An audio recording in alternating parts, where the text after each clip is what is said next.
Hello and welcome again to a new episode of the KewCast. I'm John, joined for the second time. It's the second time. By That's my good right. pal Will. Hey, what's going on, guys? I'm happy to be here, back in the podcast space, you know? Mm-hmm. Yeah, did you tell Eddie I'm taking his job? I'm just kidding. He was supposed to show up today, and I guess he's got some work obligations. I feel bad, 'cause I was really hoping to get the three of us in here. That would have been pretty sweet. It would have been. It is tight in here, though. Have you done it before? 3 people? 3 people. Yes, we did it 3 people, and it was not easy. It's cozy in here. A little bit cozy, yeah. So you did a little Instagram teaser, and you're going to have a video coming out about the tour of the Yes, guys. the basement. Yes, John's laboratory is quite nice, and it's, you know, a paddle nerd's dream, honestly. You come here, the paddles are just everywhere. You got all the equipment, testing everything. It's just, it was a lot. It was a lot. I mean, it's a lot more sophisticated and organized. Oh, really? Yeah, it's very organized. I mean, that's shout outs to your assistant, your paddle lab assistant, Erica. Yes, Erica. She's for the organizing laboratory manager. Everything. Yeah, because I mean, the only other person I know that has like as many paddles as you is probably Chris, right? Yeah. But I don't know. Maybe he's organized it now. But last time I did a tour of his place, his paddles were just in my guest room, the room I slept in, and they're just packed up sky high to the ceiling. I don't know how he finds anything. That was how it was before Erica. Oh, really? Okay, well. Thanks to her, she did a good job. Organized now, you know, everything's, you know, alphabetized and all that. But it is a basement down here, you know, and I was like, oh, Will's coming, he's good. And I didn't clean up or anything. You try to clean up for me? I know, but I know you're going to be filming it. But I was just like, you know what? It is what it is. So there's the footage of the ball cannon. There's like rolls of paper towels in the background on the shelves and stuff. So there is. It's a working basement. What can we say? There's a washing machine on the other side of the wall here. Yeah, there's holes in the walls from the cannon, the misfires from the cannon, the nets draped everywhere. Yeah. But yeah, I mean, I'm making do with what I got. Yeah, you're doing a good job. Yeah, there we go. So, Will, it's been a while, man, and you haven't been posting many videos. So I'm sure a lot of people are curious. What have you been doing? Yeah, I'm still involved in pickleball, just not, you know, heavily involved in, I guess, like the YouTube space, the reviewer space. I think the people who know me and follow me know that I didn't want to really be known as like a pickleball paddle reviewer, you know, like primarily, like that wasn't my goal when I made the channel and everything. My goal was always to like spread my joy of pickleball however I can, right? And you know, maybe I'm ADHD, you know, so I try different things. When I get tired of something, I want to learn something new or try something different. It keeps life interesting, right? So I've been teaching part-time at my local facility, the Diadem Pickleball Complex in Tulsa. So that I've been running a few leagues. I've also helped run a few tournaments. I've also helped kind of sponsor and support a few other local initiatives and tournaments in different areas. You know, more like grassroots and community-driven stuff, right? Because I just feel like pickleball is becoming very corporatized, you know, and almost like elite. I'm sure you see it too. I mean, on one of your episodes of your previous pods, you're asking about, you know, is pickleball being saturated? Is there too many facilities, too many this, too many that? Are people being less kind to each other? The culture is changing for sure. It's becoming, you know, more fragmented in terms of the levels of players and the accessibility for new players coming in to play with other players. You know, I feel like it was a flatter landscape when you and I entered. The Renaissance, the golden era. Yeah, and it's very open and very distinctive culture from tennis. I feel like it's becoming a little more like that. More tennis, but it's still its own thing for sure. Yeah, and there's nothing wrong with that. I think that's going to happen regardless, right? But you know, I feel like you, me, and some other people who've been in pickleball longer and long enough, we complain about that a lot, right? And for me, I was like, okay, instead of complaining about it, let's try and do something about it, which is kind of why I started the My City project, the My City brand. And, you know, we'll kind of go into all that, but basically, I've been gone because I was exploring other things, and I was really just asking myself what kind of relationship I want to have with pickleball. And I was obviously getting burned out doing just the paddle reviews, and you know, I mean, content creation is hard. I mean, I know you've been putting out content, and you probably said you were getting close to burnout as well. And you know, changing things a little bit helps keep that spark kind of alive, right? You know, and I think I asked myself, what do I like about pickleball? And I really enjoy the traveling, meeting new people, having fun on and off the court as well. Like for me, pickleball is how do I describe it? Basically, I want the My City brand to show that the most important thing about pickleball is the people and the connection, the impact you make on and off the court. So the My City brand started like this, right? I wanted to create a database or a website where when you put in the city or the zip code, every single pickleball court in that city or in that area pops up, whether it's a facility or maybe it's a public court. And then I would like people to use it and maybe rate it, how nice are the courts, maybe how nice are the people, maybe some of the programming, things like that, right? And then at a high level, maybe if people use it almost like Yelp or something, maybe they'll also offer some places to go outside of pickleball, like maybe places they like to go eat or do other things, more like a social community aspect of it. Mm-hmm. So I started making that and I pitched that to a few friends and now they're my partners and they help me. They really like the idea and I'm very fortunate to have, partners and friends that believe kind of in my vision to help me out with it. But we quickly learned that in order to make that happen, you need revenue, you need money, right? And so this is kind of where I started making paddles and the paddles are based off of, different designs of different cities, right? And at first I was just going to make just regular generic cheaper Gen 2 paddles, right? And the focus was going to be on the design. But my partner was like, Will, paddles, right? You might as well make them good, performance. And he's he'll help me out with it because he has connects with factories in China. He ran multiple businesses and he's actually the owner of a local store in Tulsa that is a pickleball store. So the collaboration aspect, I'm a very collaborative person. I was like, yes, let's do it. So I'll show you some of the paddles that I have, I guess. Yeah, right? for sure. So before you jump into that, so your brand is called My City. Yeah, My City PB. You can go check the website, go follow me. And it's more like a pickleball lifestyle sort of goal, right? Yeah. And paddles are a part of this, and your paddles are specific to states or cities or both? I first started with cities. Mm-hmm. Yeah, let me see. I have one. This is one off. I'm going to leave this one for you. This is the Colorado state. I think it looks pretty cool with the edge guard. You got the rim up here. And I plan on doing cities, states, potentially countries, And let me see, what else I got here? This is cool. It's got the bighorn sheep up here and the mountainscape on the side. This is cool. This is one of my favorite. This is the London one. This red colorway is specific. You can only get this in Europe right now. But I happen to have this is probably one of 3 in the United States. Really? Yeah, that they sent me. They have a red one, a blue one, and the white one you can get from my website. Let me see. And then, so, did you go through the whole approval process and everything? Yeah. USAP? Yep. USAP approved. That's PBCOR 43. No, it's not. I'm glad I had a partner. It's okay. It's a lot. How many paddles did you get approved? Honestly, it's only one. Technically, yeah, they're all the same paddle. They're all called the Governor. Yeah. They just have different design. This is the LA one. I think this is a really cool design right here. Check it out. That's nice. Yeah. So you have how many models so far? I mean, one model from the Governor. Yeah. And how many designs? City designs. I think probably 8. Wow. Yeah, 8 or 9. If you go to the site, you can see. So I mean, obviously I have Tulsa, OKC, Minneapolis in honor of Chris. I have LA. Obviously London, Hamburg. So what inspires you to do the graphics, to change the graphics and create one for Colorado, one for what's this one? This is LA. LA. Okay. Yeah. At first, it was just the cities that I have a personal connection with that I've made really good friends. Obviously, Colorado is in honor of you for the most part. Minneapolis, of course, of Chris. Tulsa, it's where I'm from. I have one from DC, where I'm originally from, because those are the places that, like I said, I have an emotional connection with, and that I've met really cool people doing cool things.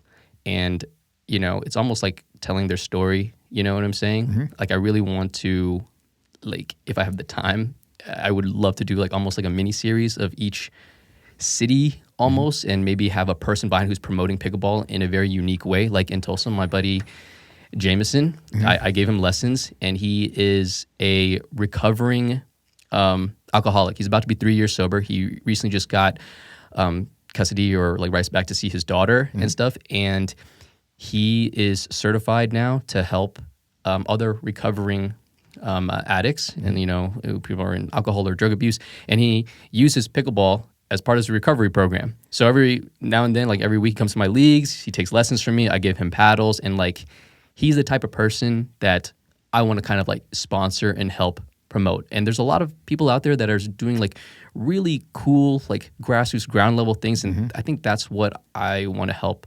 promote or support in some way, shape, or form. But in order to do that, I need to make some revenue. I need to like sell some paddles. So if I make that stuff, I can do giveaways or whatever, however it may be. And I'm sure you've met people doing cool things. Like, let me see, shout outs to you just met Simon, the Stacked Crew. Yeah, the Stacked Crew out in Hong Kong. They're pushing pickleball out there in Asia. I mean, Eric Ho from NYC Pickleball. I mean, before they had facilities in New York City, he ran leagues and he would carry like temp nets, like 20, 30 of them, in his car. He would go to like parks and stuff, draw lines, and he would run leagues that way, Sam Sandoval from Washington, D.C., he runs tournaments and he helps, he runs like a whole like deaf pickleball group. People, they're all like deaf. You know what I'm saying? That's really cool. So you're kind of traveling around telling stories, kind of pushing the pickleball culture that you know and love to people that may not be able to experience it. I mean, we all experience our own local pickleball culture, but this would be kind of cool for you to kind of introduce what's going on, for somebody in Florida to see what's going on here in Colorado. Exactly. And sometimes just like, I think pickleball is getting like a little serious and people are missing the fun. And there's people out there that are doing cool things. Even like, shout out to my boy, Jeffrey Seichung, who started this kind of like almost like an event company called Koto. And he invited me to it. I was one of like the sponsors for that. And it was just like a fun tournament. It felt like a block party. He had like the garage doors opens in this like pickleball facility, and like he had vendors, like people come here grilling burgers and stuff like that. It felt like a barbecue. What I really liked about it is the winners of that tournament, you get medals. He gave out like rings. So I was like, oh man, if I come back next week, I can collect another ring. Like, you know what I'm saying? It felt like I was like a, NBA champ or something like that. What one of the things about playing with you, you're always having so much fun. Like you do all these weird, crazy shots, and then you're always got a smile on your face, and then you're like doing this like running around on your tiptoes and stuff. I know. It always cracks me up. So there's always like this joy about you that I feel like really captures what I got into pickleball for. And you're right. As you become more competitive in pickleball, it's hard to kind of compartmentalize that competitiveness and seriousness and not let it kind of bleed over into what got you into pickleball in the first place. It is great to be competitive, and I love improving, and I love that side of it.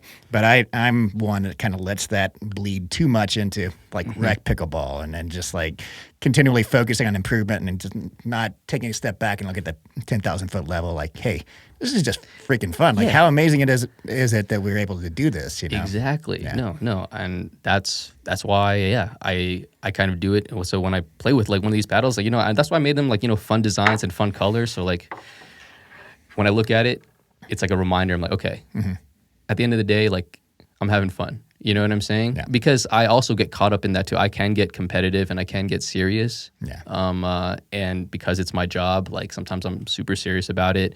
But it's just a constant reminder, like, at the end of the day, we're out here having fun, and we should like spread that. If we want more new people to come in and play, we need to keep pushing that, just like we did a couple of years ago. That's how pickleball.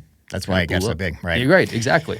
Yeah. All right, so let's talk about the paddles. Yeah. Besides the graphics, what's going on behind under the cover here? So it is a I wouldn't say it's a floating core, but it's a 10 millimeter cell polypropylene, and it's a dual edge guard. So it's like the horseshoe. Is that what you guys call it? Yeah, like the Yola. Yeah, the propulsion core. Okay. Like, this is basically based off of the Yola Gen 3s, essentially, like that kind of design, just with 10 millimeter cells, right? And there's 3 layers of carbon fiber, 1 layer of fiberglass to kind of give it a little bit of pop. And I got the 10 millimeter cells because I wanted like a little bit more of that plusher, kind of feel, I would say. And I would say it's a power paddle, maybe leaning all court. Like based off of what's out now, So it's definitely a competitive paddle. It's by no means like the best paddle or perfect, but I think it's definitely competitive. Elongated, 5.5 inch handle with kind of a bit of a larger throat, I would say. Gotcha. Yeah. Well, we got KewCOR scores on this today. Yeah. I'm wondering what it is. The Governor Pink. Yeah, the Governor Pink. Oh, wait, do I have that? Let me see. Oh, it's probably out here. Did Erica give it back to you? You did. Okay, here we go. Okay, so this Governor Pink right here, it's blacked out. It's a version of my Houston paddle, but it's blacked out. I wanted to make blacked out versions of like all these designs essentially. But this is actually an all foam paddle that's not approved yet that I'm working on. Okay. And I'm hoping to release some sort of foam paddle by like, I don't know, Q2 of next year. Now, is it full foam floating or is it full foam like Just carbon style? regular full foam, no floating core just yet, but I do have some prototypes in it. But yeah, what numbers did you get for this? So 0.3925, which puts it right about where the carbon TruFoam Genesis is. So right on that low end of the power category, bordering the all court category. Okay, good. All right, what else we got?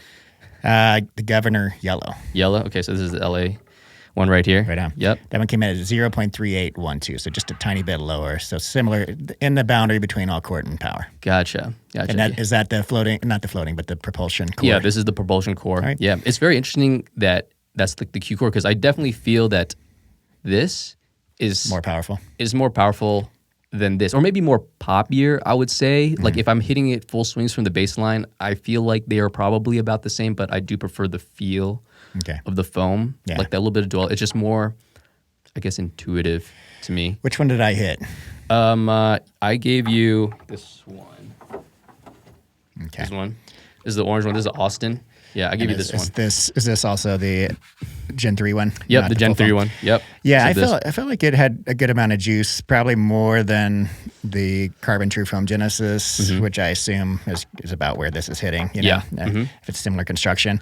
And the thing is, like with the KewCOR, and I think also with PBCOR and PEF, the propulsion core, for whatever reason, that horseshoe shape foam, dual foam on the outside, it gets lower PBCOR scores. Really? Even though it might perform, it feels like it performs higher or just as strongly as some other PB4? Yeah, and I think that's one of the anomalies I'm seeing in my testing, and I can't figure out why. Most of the anomalies have been explained by either core crushing or other things in the methodology.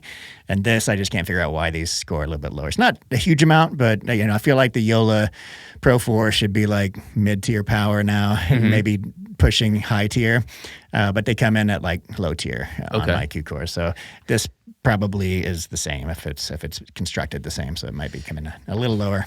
Gotcha. Okay, that's just very interesting. Yeah, I wonder if you can figure out. Well, I mean, it has to be something that has to do with that propulsion core design where it's just a horseshoe and it's not full floating. Do you think it's? I don't know. I'm assuming would be stiffer down here, but that wouldn't explain.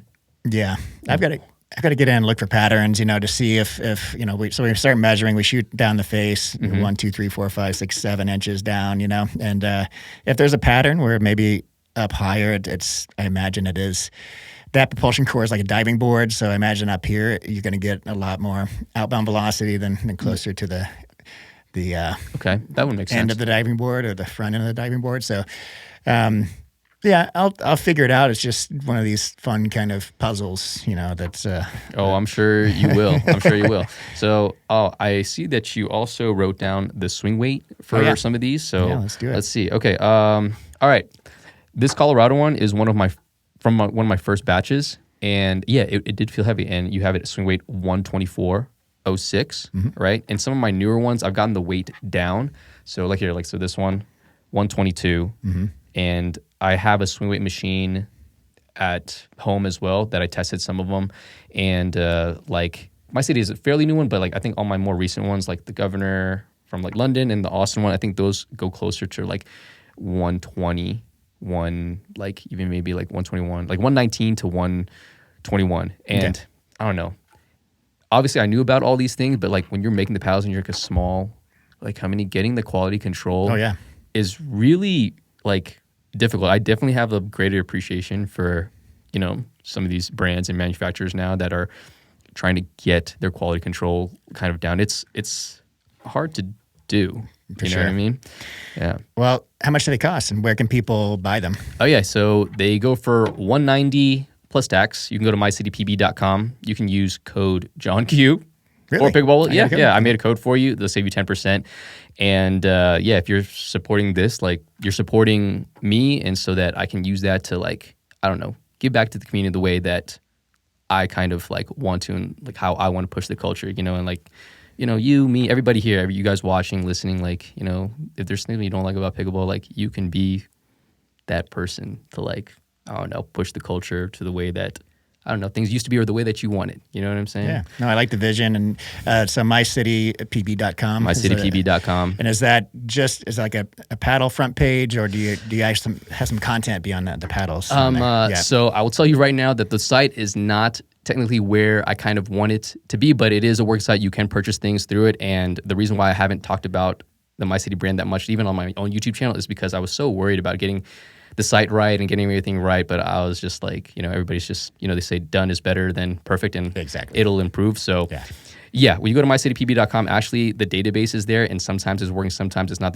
But it's not clean. And then there's like a button that says shop, and then you'll be able to see all the paddles, see all the designs, and go through there. Yeah. Sweet. Yeah, so go check it out, and even if you don't buy anything, like, just go to the site. A little bit of traffic helps me out as well, just exposure, seeing what I'm trying to do. And it's been fun. I know you see my vision. I'm explaining it to you guys out here. Whether I succeed or fail remains to be seen. At the very least, this is a cool project, and like I'm learning a lot and I'm having fun, just kind of like, for sure. Yeah, this part of it, like this is the side of business, that I really know nothing about, and it's been fun, just kind of, the ups and downs and learning kind of everything, Right on. Yeah.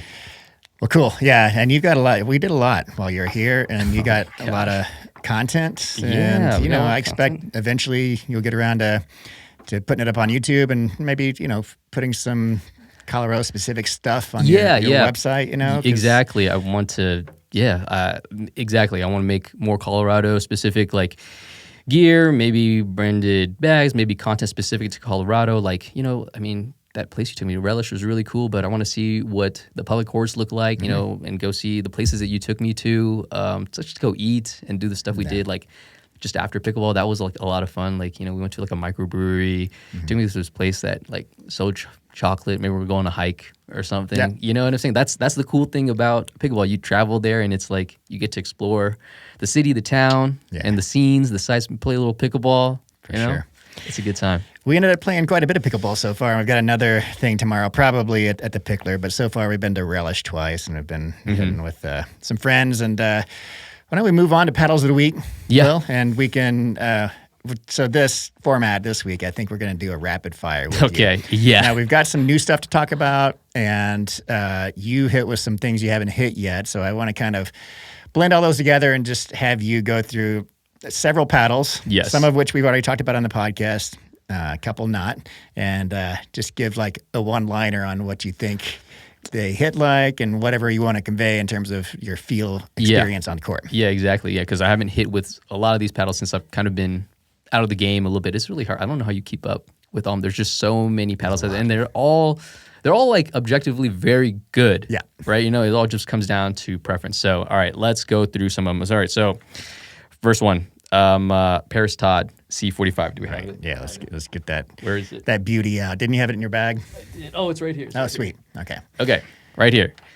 Have you hit with this yet? Yeah. Oh, you have? All right. Not a lot, but not a lot. This is 002. Upgrade, like the Selkirk 00 Project 002. This is what that feels like to me, but like better feel, better touch.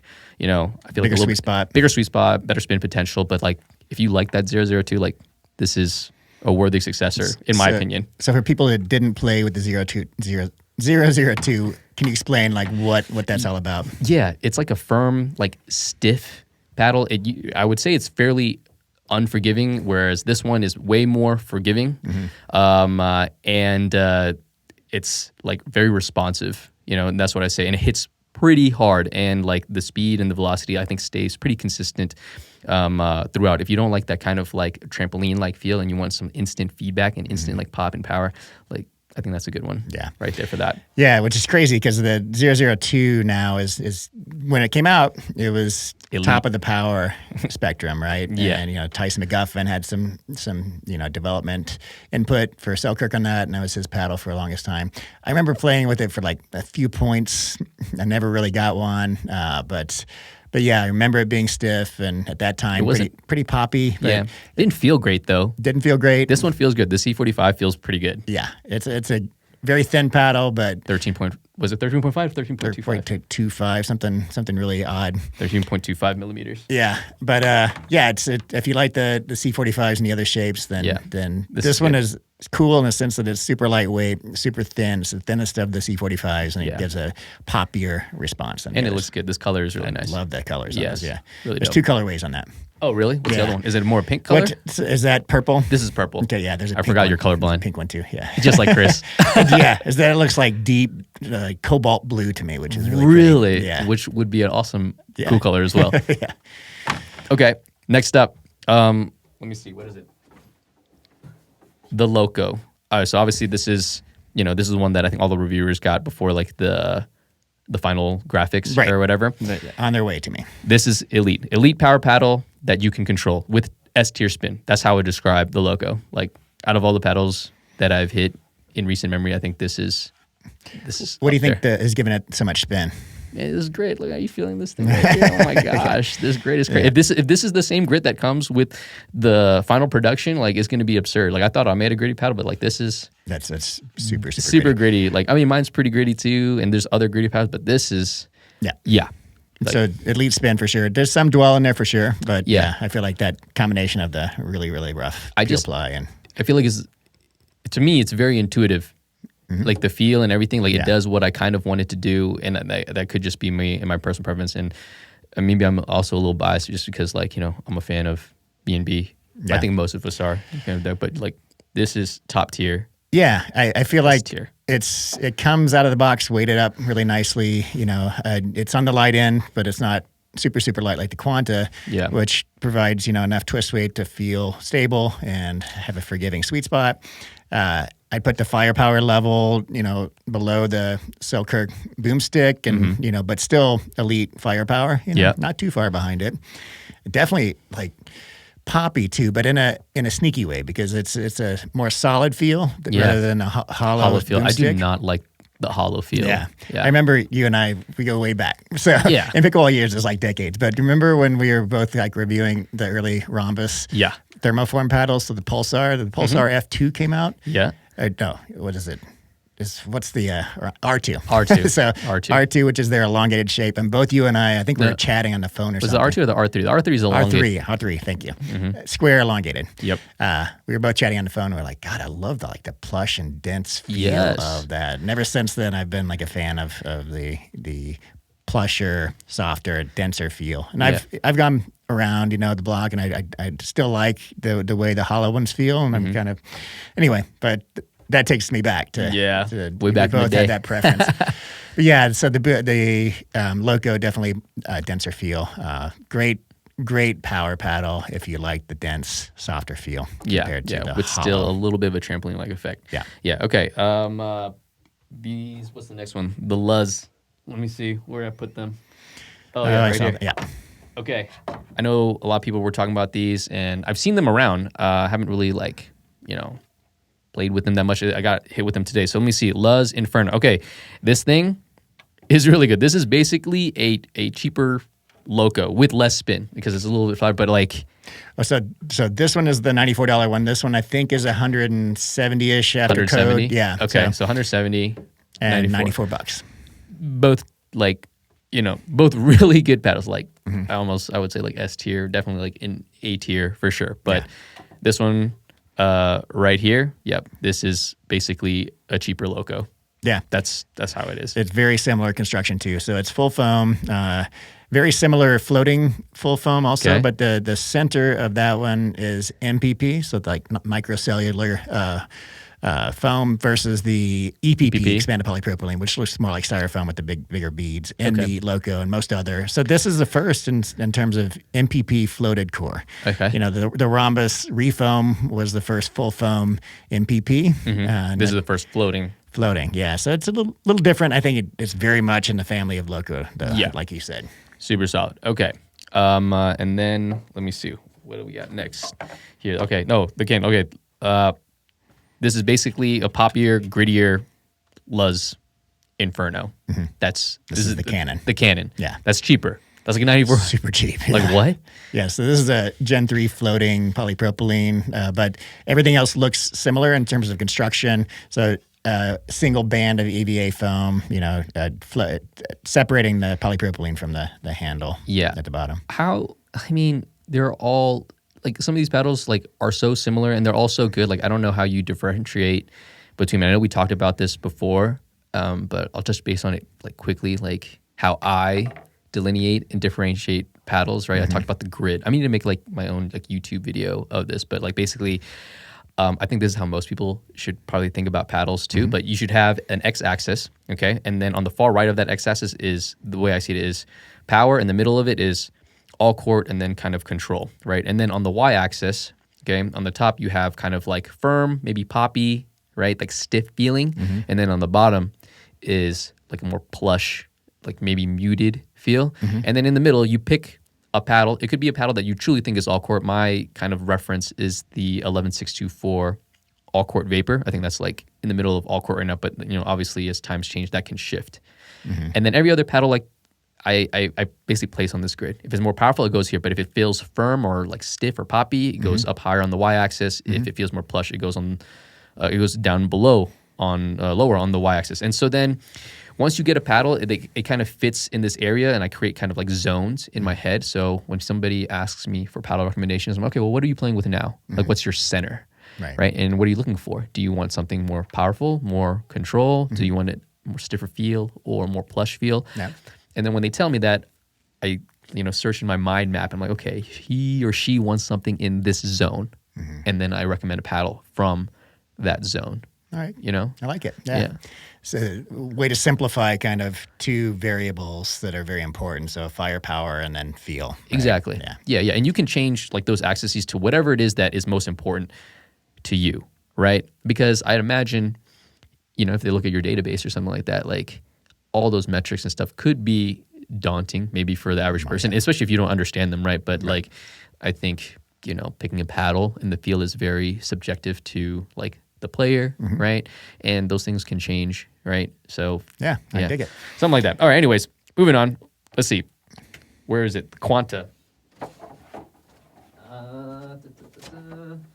This is my first time with the Quanta. Obviously, you know, it got a lot of news. I got a lot of content out there on this, you know, $100 paddle, like first, this is like the first foam, like cheap foam paddle that came out? First full foam, sub $100 paddle. Is it floating core too? Yes. Yes, okay. This is a cheaper, uglier Loco that needs weight. That's how I describe it, right? What do you think? Perfect. Perfect? There you go. And for the price, you can't beat the value of this. I mean, you can't. You know, there are subtle differences to separate this from the more expensive paddles, but for the most part, it plays great. You do have to add weight. You know, there's a little bit expense associated with that because you don't have to.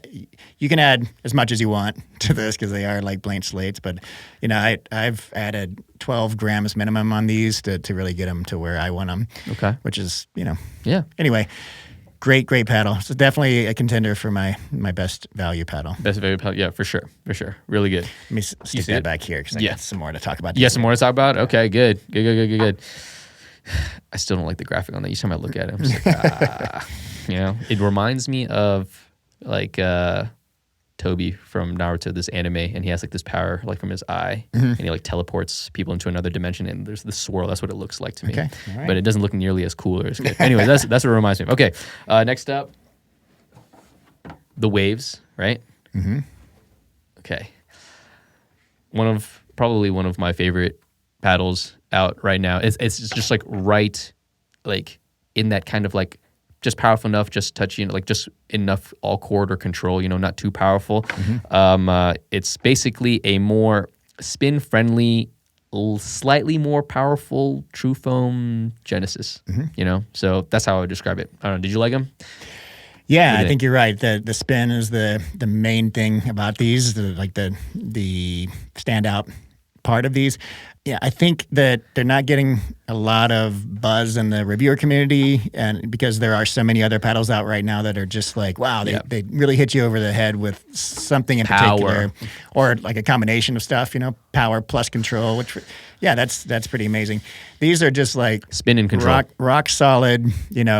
I feel like this is the great firepower spot for paddles to be in for the majority of people. So this is, I would classify these as like power paddles, but low on the power category. Yeah. And just slightly above the TruFoam Genesis. Or maybe I need more time with these. Sometimes when I wind up and hit with these, I'm like, oh, well, I wasn't expecting the ball to come off that hot. And it might be an issue that, this sweet spot is not as good on this as it is on some of the floating full foam cores, right? And it just isn't. But it is still a decent sweet spot, and we're getting spoiled by all of these new paddles coming out with the oversized sweet spots. I feel like the sweet spot on this is maybe slightly better than the TruFoam Genesis, but very kind of similar. Very similar. But regardless, like if you know how to hit precisely, this is going to deliver in terms of firepower. And I think, like with certain kind of swing mechanics, you can also tap into a level of power for these that you're not going to feel right away, So anyway, super solid paddles. I love the durability of these. I like it that Carbon is kind of sticking to their guns. Like they're the ones who innovated the full foam frontier that we see now. There were full foam paddles before, but they did not play very well. The Adidas Metal Bone was full foam, and nobody liked the feel of that. This was a revolution last year, and it's crazy how fast things have gone. But they helped bring us to the point where we are today, where we're getting these pretty amazing paddles. Yeah, right? I remember when I was helping play test all the prototypes. When the Carbon concept, I talked about that 2 years ago, and it took them a year to release the TruFoam Genesis. But I was working with Nam, to test them, and we were going through iterating on ideas and how to make the paddles feel a certain way or play a certain way. So I am a little biased, whereas it's just because I helped out with it, but I do love this, this waves right here. Yeah, cool. All right, some new paddles: the V-Sol Pro and the V-Sol Power. Do you have those on you? Yeah. So we haven't talked about these on the pod yet, so this will be fun. Okay. Yes. So, bring them out, John. All right, so we did not hit with the wide body today. It was being PBCOR tested when we went out, but we hit the V7, which is their elongated, and the Flash. And then the Flash, which is their hybrid. Okay. Yeah. Let's go through this real quick. All right, V-Sol Pro. Okay, power that is leaning all courts, still kind of more on the poppier than the V-Sol Power. And I think the V-Sol Power is a misnomer, because the Power is not the Pro is more powerful than the Power. The Power feels more in line with a TruFoam Genesis, or maybe even a Waves, more plush feeling. I prefer the Power. Okay. Yeah. What do you think? Yeah. No, I feel you on the Power. They have a different feel, first of all. Yes, very different. I didn't notice much of a difference in firepower, and I tend to agree with you. I need more time with this, but I feel like the Pro had more accessible power. Okay. Okay. So I did notice this firepower difference. Like I said, need more time with that. But yeah, I would put the firepower pretty high. It's a power paddle, not elite power, but somewhere mid to the low end of the power category. And yeah, good spin, good control. But overall, yeah, I'm enjoying it. I think it's, these are going to come in at budget paddles, $100. I think it's a very viable full foam option for $100. I do feel like, however, that the Quanta is already out there. It's already gained the momentum, taking some of the wind out of the sails for Vatic. I do feel bad for Vatic, because they had a version of this before that they had to pull back because it was having issues desponding in the sun. And now they're releasing this. Yeah. Well, I think I would probably just choose the Power, just because I enjoy the feel a little bit more, and then I just like the graphics on this just better. That's really just that really comes down to it. That's why I would choose this probably over the Quanta. But yeah, other than that, I think this is a solid option, solid choice right here. But I think this is, at least the V7 is right around like my wheelhouse. You know, it's just elongated, you know, the higher swing weight and like that feel, that more. I don't know what other word to use aside from intuitive. You know? Yeah. Well, I think I definitely need to put weight on these, because what I was noticing is I was getting a little twisty, especially on this one, the Flash, when I was hitting a little off center, and I don't think it's a fair comparison to compare this to a weighted up Quanta. Okay. Because I think after maybe weight really transforms these in a significant way. So I'm going to wait to make my final, judgment whether or not these are a better value or worse value than the Quanta. It's amazing, though, that we're in a space right now where both of these are $100 paddle options. Yeah, I know. I mean, my God, they're both pretty exceptional paddles, right? For $100. There's no bad paddles out there. Like, you guys have a tough job. We have a tough job. Reviewing paddle is almost near impossible now. And describing them when they're all like kind of using similar tech and similar techniques, it's just, I don't know. But yeah, another solid option from Vatic. I mean, you can't really go wrong with any of the Vatic lineup. I had a roundup at the top 5 paddles in the summer of 2025 video a couple weeks ago, and the Vatic Saga Flash made my value budget option, and that was right when I got the Quantas, and now these. So I'm gonna have to reformulate, and the Luzz, Canon. No, they come out so much. You have to make a video every week just to update. Oh, there's an update of that. Those are the 3 front runners. I feel like all 3 of those better value for the money than even the Saga. Like the Saga, solid paddle. But that's, again, where we are right now. We have these amazing $100 options. It's crazy. Okay.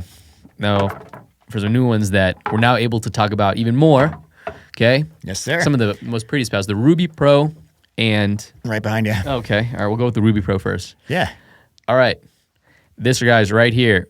How I would describe this is brand new, old school. And when I say that, it's basically an old school feel and a new school kind of body. Like if you were from pickleball, like back in the day, not back in the day, maybe like 2-3 years ago, and like you played with a really thin paddle that hits hard, right?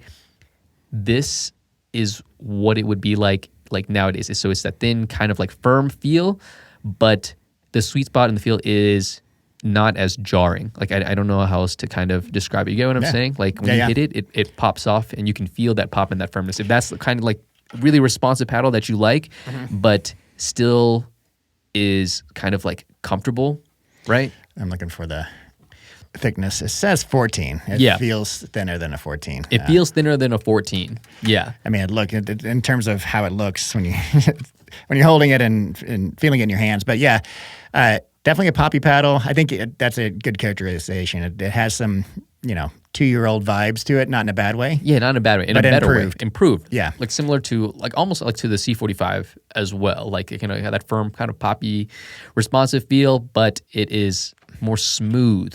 Yeah. And I liked it and enjoyed it a lot more than I thought. And it has all of, all the new tech that 6-0 is coming out with, right? Yeah. Was it that Diamond? So Diamond Tough Grit. So it actually is industrial grade diamond dust embedded in a peel ply, which is pretty cool. We'll talk more about that in a second. It just looks and feels like. Yeah. Oh, the grit on this is insane. Yes. Like I pulled it out of its neoprene sleeve, and I could barely get the sleeve off. It was really? Sticking on there, So yeah, it's called Diamond Tough. What else? The Power Gel. So there's a layer of gel of unknown substance. So we don't know what the gel is comprised of. In between the face layup and the core. That's also on the black Opal. I would choose this over the Opal. Yeah.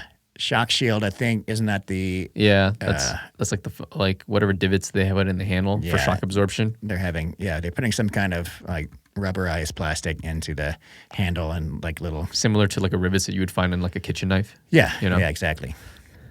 And I don't know what 12 gauge means. 12 gauge? Yeah. Oh, is that the cell size? Oh, yeah. So 12 millimeter polypropylene, which is... Very large. Maybe normally wide cell is 10 millimeters. 12 is very large. It might be the first 12 millimeter. I feel like though the Holbrook Arma Yeah. that it had dual density polypropylene and the wide cell was really really wide. I feel like that was also Probably 12. Anyway, cool look too. I like how the rubies always look sharp. Yeah. The original rubies look amazing, and This one looks good. Yeah, they changed the color, the red color, but It's more kept denser. it. And it's Kevlar, right? It's The face? Kevlar. I think it's at 45-degree angles on the face. How do you feel about 45-degree angles? Do you think that makes much of? I think it does. I think it. I mean, not much of a difference, Right. but there's a subtle difference. The C45s also have a 45-degree angle. But I feel like it top has layer. to be.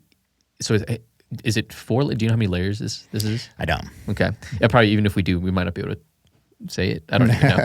It'll come out eventually. I mean, we'll have to dissect one of these and all that. But yeah, but I do feel like the orientation of the layers makes a difference, especially if it's 0, 90. That's provides the most stiffness.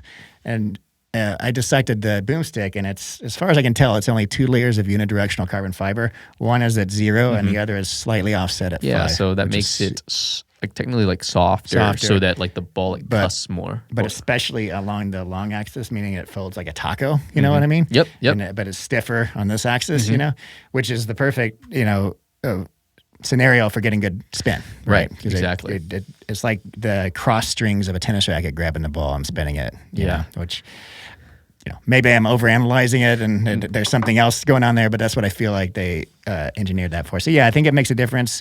This one, it does feel very stiff, and it's a very different paddle from the Black Opal, and I'm glad they're launching the Black Opal first. But Really, you are? yeah. Okay. Yeah, I feel like if they went with this first, people would be like, we waited for a year for. I see what you're saying. Not that this isn't a significant improvement or different paddle than the Ruby, but yeah, it's still like good. you said, it has some Old school feels like so it's nothing like quote unquote new. But I will say that's not a bad thing because it feels familiar.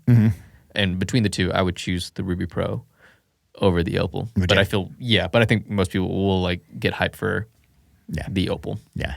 I think most pros also would choose the Ruby Pro over the Black Opal because the Black Opal is so different from what they're dialed into, and the Ruby Pro is very in line with what people have been playing with for the past year or two. Right, exactly. But Grayling Pack, love it. I don't have the price offhand or the launch, but this will be launching, I think, officially after the Black Opal, which they're leading with in October. Right. Yeah. Exactly. All right. Well, speaking of the Opal, let's bring it out. Let's do it. All right. So I've got 2 of these here today, and we did not get a chance to Q-Core, the original one that I've been playing with. That one. This one that has more hours on it. Yeah, that one has 15, 16 hours on it now, and you noticed the sound difference yesterday because I had one tucked away that had not been hit yet, and you were kind of hitting on the backboard here, and you're like, dude, this is way deeper, right? And so we discussed that on the pod that came out last week, and we were testing it today to see if that deeper thud also correlated with increased power for break-in, and it does.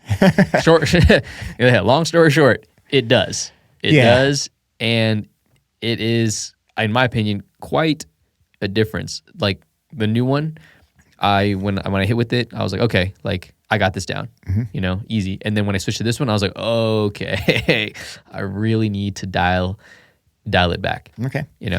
Yeah, I did notice a difference hitting them side by side. That one's definitely more powerful. It wasn't that profound to me. Like I need to hit it side by side with like the Body Helix F1 Flick to see if it's that level.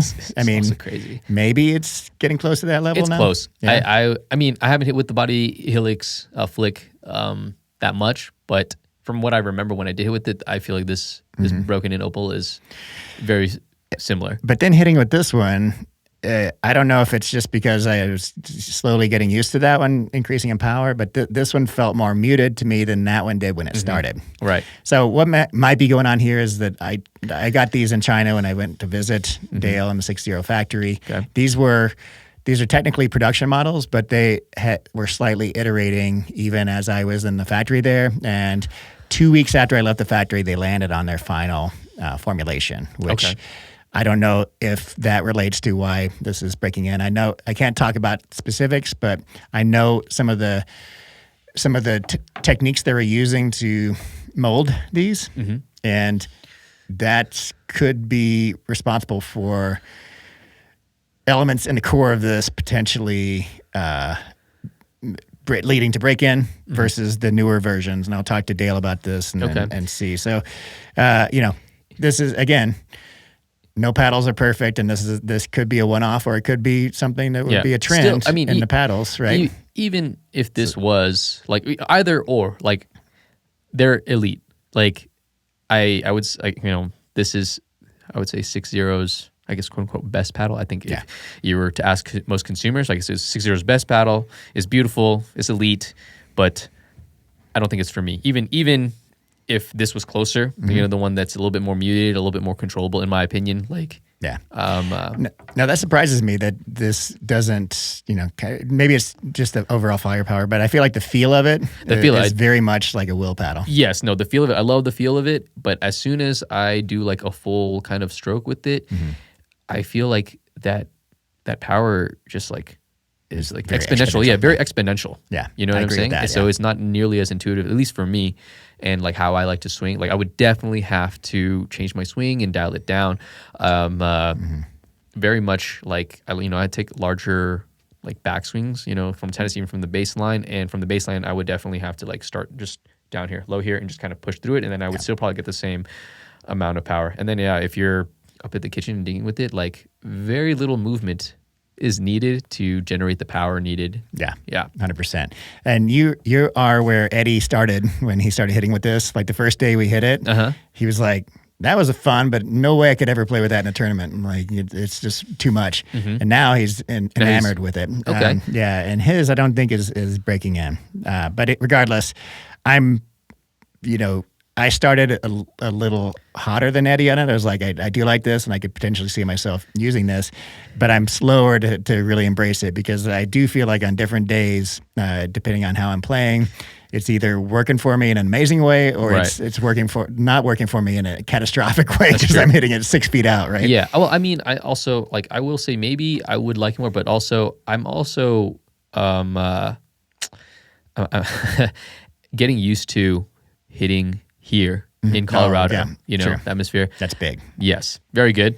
All right, those was a lot of paddles we hit in one day. That was. And then to wrap up the Opal, I do think it's an exceptional paddle. Also, it looks amazing. I'm really liking it, and like I mentioned to you the last time we recorded, it's one of my top 3 right now. It's in my bag. I'm making the rotation between this and the GX2 Power, which is technically my main right now, and the boomstick, so all of these I'm really enjoying. They're all quite different, they obviously share some attributes, but I love it that I've got 3 different paddles in my bag and I can't decide which one is my favorite right now. So good stuff, and very different from anything 6-0's released before. So they skipped Gen 3 altogether. Yeah, I think it'll be a hit. Yeah. I agree. All right, what's next on the docket, John? All right. Let's do some deep diving. Deep diving? Yeah. Okay. So this is kind of a combination of Q&A. Oh, okay. Gotcha. All right. I do my floaties. And deep dive. So okay. I'm going to read a comment, and we got a few of these, and I think this guy was more succinct with it. It brings up a good point. So Eddie and I were talking about weighting up the Quantas and Q-coring, the original stock ones versus the ones with weight. And does PBCOR/Q-core change with weight? And it did not on the Quantas. And I've been looking at this at different paddles, and I've had some of them show slight differences and others not at all. But overall, in general, it seems that PBCOR does not fluctuate on the same paddle when you add weight. Oh, because it's accounted for in the in the equation. Or exactly. The calculation. So that brings us to the question here by Franco Caminato. He says, I think that you just demonstrated that COR is somewhat useless for the purpose of limiting power. Your experiments with your own setup show that for almost every paddle, COR does not materially change when you add weight, but a paddle does hit harder when you add weight. That's not just a feeling. The serve speed actually goes up. What am I missing here? Okay. So yeah. You have an explanation for this? Yeah. So he's right. So the serve speed, like all of us can feel, especially on serves and drives, when you add weight. For the most part. Force equals mass times acceleration, right? Yeah, so exactly. when you have more mass. Exactly. Right? More mass. So you have more power. And you have more power. But so a few things here. So one, that's with full swings. And what the formula for PBCOR is accounting for and correcting for is the head speed of the paddle, right? And that's a factor of where the ball is hitting on the paddle, because as you go up on the face of the paddle speed is increasing. Yes. Based on the arc, you know? Yep. And it's also accounting for the swing weight of the paddle, because you cannot, other things being equal, swing a paddle that's very heavy as fast as you can swing a paddle that's lighter. I right? see. So the deal with full swings from the baseline is you can generate, enough speed with that backswing and full swing to actually squeeze more power out of a paddle that's weighted up more. Yep.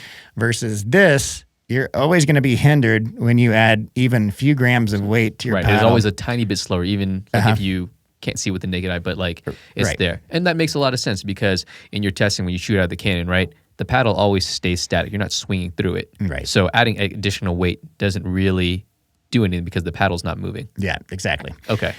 So lots to consider there, but there's going to be a point where, so adding a mass in general, yes, is going to produce a greater outbound velocity with the same paddle speed, right? Okay. Right. But you can't achieve that same paddle speed as weight goes up, unless you're doing the full swings. All right. So in general, what that translates to is sometimes you get less pop with weight. There's definitely a threshold, right? If you put, let's say 3 grams on each side, you might be equaling out the pop. But as you add the weight, eventually it's going to be diminishing returns on pop, but you're going to get increasing returns up to a point also on serves and drives and overhead putaways, right? Okay. Now, back to the PBCOR formula. So why is it not picking up on that increased velocity? It is, but it's correcting for it, because, again, it's accounting for the swing weight. So looking at the stock Q core of the Quanta R2. So stock Q core of that was 0.3884. Here's the weight I put on it. This is half gram per inch. I wrapped it all the way around the edge. Okay. And that is 0.62 ounces of weight. The ending Q core after weight was 0.3844. So beginning 3884, end 3844. So more or less the same. Number, right?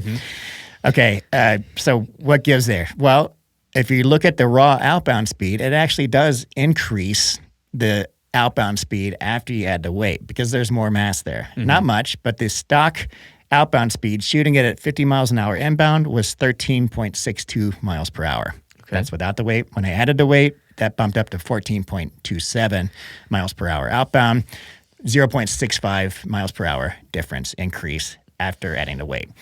Now, that's shooting at a stationary paddle. You can clearly, swing mechanics and different, swings on the court are going to, amplify that outbound velocity. But again, you're limiting yourself, because you're not able to swing a heavier paddle as quickly as you are a lighter paddle. Okay. Right? I also, my friend Keith, who we're doing, PBCOR testing simultaneously, he's the one who built the speed gate for me, and he's an engineer who's super bright and helping me with he paddle reviews too, or was he doesn't do paddle reviews. Okay. He's got a technicalpickleball.net is his website, and he's got these amazing, really highly technical articles for anybody who wants to dive deep into any subject, right? Probably not for me.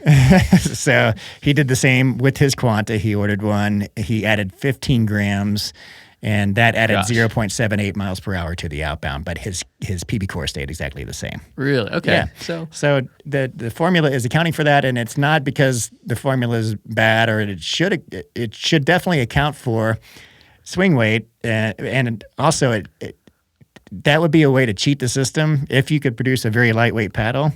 Yeah. And it came in under the PBCOR, and then people could just add a bunch of lead to it, and then it would be over the PBCOR. Yeah. Now, the question is, does that reflect reality? And I think it does, because like we said, there's a limitation to how fast you can swing the paddle when you add weight. And things tend to balance themselves out, because if you're gaining more outbound velocity at the back of the court with full swings, you're going to be losing some at the front of the court with the flicky type. Okay, so then what does it mean for the average user? Does it mean anything? Should they be looking at a certain PBCOR number? Should they always be adding weight, less weight? What is kind of like how would you simplify it for them to say? Yeah. Yeah, like for them to think about it. Yeah, sure. That's a good question. I think what people need to know is adding weight is typically always good for a paddle in terms of broadening the sweet spot, making it more forgiving, making it have more plow through. All these are great things, but there is a limitation, and you have to know where that limitation is, where your performance begins to suffer, or also risk of injury with heavier paddles, if you're putting too much stress on your elbow, your wrist, your shoulder, those sorts of things. So, the point of that is go as much weight as you can in strategic places, but know that boundary where there's a threshold where it slows down up to a point, it's great.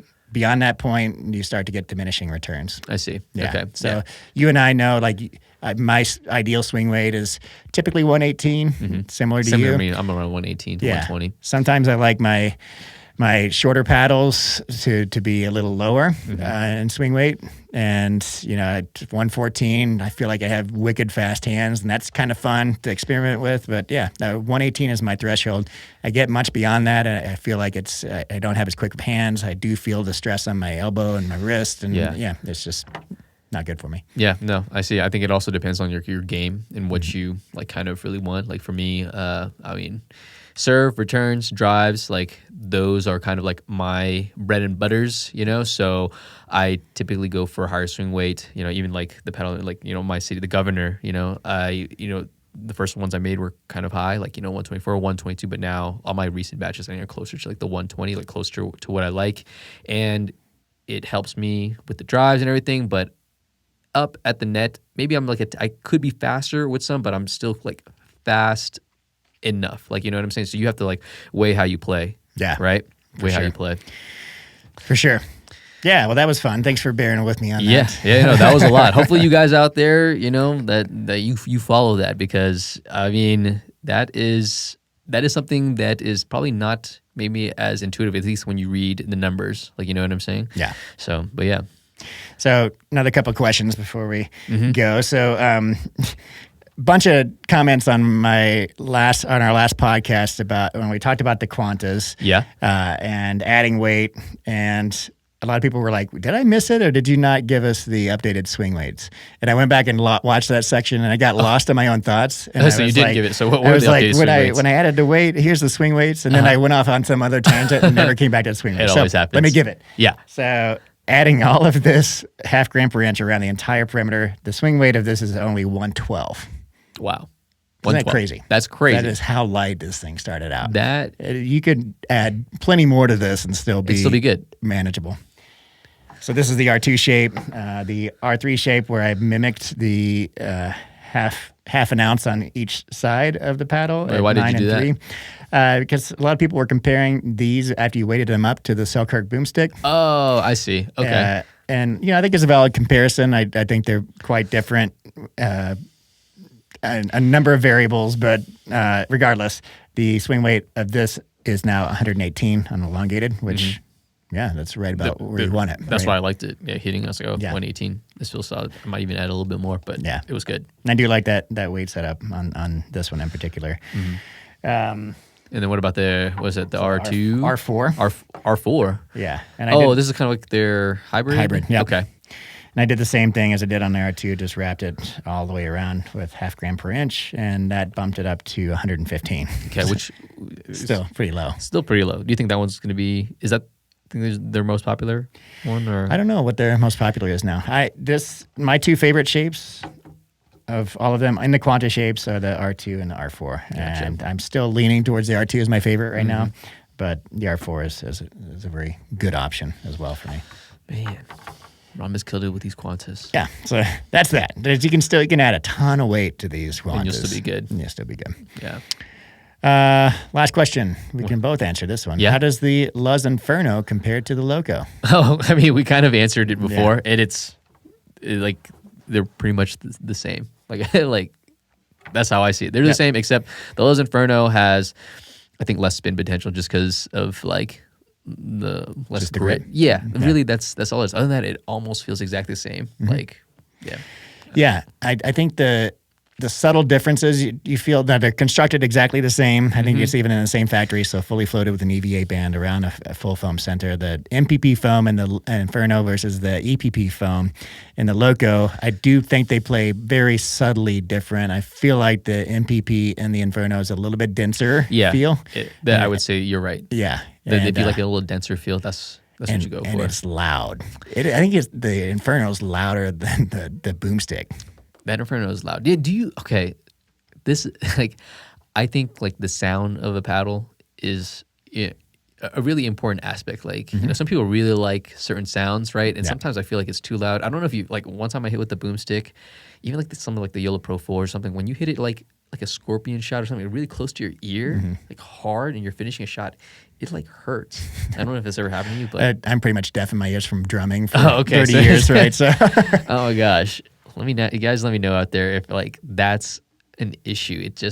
I don't know. I think you're right. The acoustics of the paddle ball collision experience are very important and underrated. Not many people think about it, but I feel like the tonal frequency is important to some people. I like the bassier tones. You like the higher tones. And the amplitude or the decibels, the noise levels. And I think that varies. Like, nobody wants to hear a really loud, like high-pitched pingy one, like the Kevlar core paddles. Yes, the Kevlar. Yes, you're right. The Kevlar core paddles. Yeah. Z5, right? Z5, yeah, the Z5. Those sound awful to most people. But when it's lower, you have I feel like there's more forgiveness for people to go louder on the lower ones, like the boomstick. It has that bassier pitch, and I'm fine with the Inferno. I feel like that adds to the impression, like you're playing with this really powerful paddle. That's true. Yeah, you strike fear in your opponents. And your opponents are also just like, oh, what the? I'd be curious to see. Well, I mean, see which paddles have similar firepower in your database, and like see if there's ones that have like very different sounds. The impression of, and then you give it to somebody, like maybe I wouldn't say like blindfold them or anything, but like you ask them like which one do you think you hit harder, and if they hit with the same exit velocity but one just sounds louder, like maybe they would choose that or not. Like that'd be a great experiment. Yeah. That'd be a lot of work though. Hey, dude, just bring the radar gun out to the court and have fun. Have fun. Yeah. Okay. Yeah. True. Awesome, Will. Yeah. Anything else? We had some other stuff on the docket. But I feel like we're well over an hour here. Yeah. I mean, the only other thing, I guess we do have some bags in here we can like showcase. I have the new ADV bag here if you want to take a look at that. And then I did actually do another bag collab. A funny story about that. Yeah. As well. So yeah, I'll just pull it up. Yeah. Let's do some first impressions of the bags. Okay. I don't know if you'll be able to see this. I'll shoot you like a quick little video. So this is called Courtside, and this is a collab that I did with my buddy from Northern Virginia. I don't know if I probably won't say his name. Maybe I don't know if he wants me to play it out, but it's a cheaper bag. I think it's like around 100, 120. But the cool thing about this is that in here, if you unzip the back right here, right, there is a chair, like stool that pops out like this, and then the back becomes like, that is crazy. Yes, a cushion for you to sit on, right? So you take this, it's called Courtside. So you bring it, put all your stuff in there, sit down, take it easy. You take it into tournaments. Like I think it's pretty cool. Yeah. I've been to several tournaments where I forgot to bring my chair, and I was very sad. Yes, and so this chair, that's kind of fun. Can you feel it? When you're wearing it, the frame. The frame, if it's like really close to your back, like you can, but like for the most part, no, it's still fairly comfortable. And this chair is also technically removable as well, so you can like Velcro out of it, and you can carry it separately if you want. But it is there, and it's like kind of built in, so it's pretty cool. Like I'll give you links and stuff. That's a fun idea, right? It's cool. I mean, how many paddles does it hold? Let me see. I would say probably. Let me see. What do I got in here? I got like some governors in here. So there's 3 in here. Probably 4. You can probably fit 4 in here. Yeah. And just the kind of the PU leather feel. Yeah, on the PU surface. leather feel. Yeah, a little bit of like water resistance here. And there's some outside pockets. So yeah, check it out. This is pretty cool. And it's got the Pickleball Will insignia on it. yeah. It has like a strap. little keychain right here, the flying wheel, and the insignia on. Oh, that comes with it? Yeah, You added that. yeah. That's The hilarious. flying wheel. Love it. Always doing stuff. So It needs to have like a button on these where you press it and it goes, tee. that's actually pretty funny. That would actually be hilarious. Now you're thinking like me, John. That's right. I love it. And then the last one, I just got this from ADV. This is their smallest bag. And I think this is like kind of like their best like design bag. Opens up. That Black. is sharp. I love the color too. Yeah, this is their new color. Dang. Yeah. Opens like this, you know, full laptop compartment sleeve right here, but it's completely separated. 2 paddles go here at the top, and I think the coolest, you know, and then, you know, gusseted water bottle pockets right here. The coolest thing about this, and then, you know, quick access pocket up here. This is magnetic right You here. can slide a paddle in Yeah, there you too. can slide a paddle in here, and this is like elastic. But what's cool is this kind of, what would I call this? Kangaroo pocket. If you pull this out, there's this elastic kind of cover that you kind of hook. Oh, dang. Second paddle or whatever. Yeah, second paddle or Shoes? Shoes, yeah. You can probably fit shoes. It might be hard for some like larger shoes, but you can definitely do it. But it's elastic and you can kind of fit whatever. I usually put like my extra hoodie or like if you're traveling, if you're biking, maybe like a helmet can kind of go here. Heck yeah. Whatever it kind of. Or sweaty clothes. Sweaty clothes, whatever it is, like, you know, multi-purpose. I think my only gripe is that I wish there was an extra latch here to kind of enclose it from the side. But other than that, I mean, it's elastic and it's firm and tight enough to hold stuff. I've been using it like that. Do you know the price on these? I do not. I do not know the price. I'm sure you can go to their site and see, but it's probably cheaper than their regular all-core bag. You know, there's also like a hidden pocket. I just realized there's like a hidden pocket. Like, I just like this new colorway. Grab handles on the side. Yeah, solid. Good job with this one, Lavi. ADV is one of the 2 brands.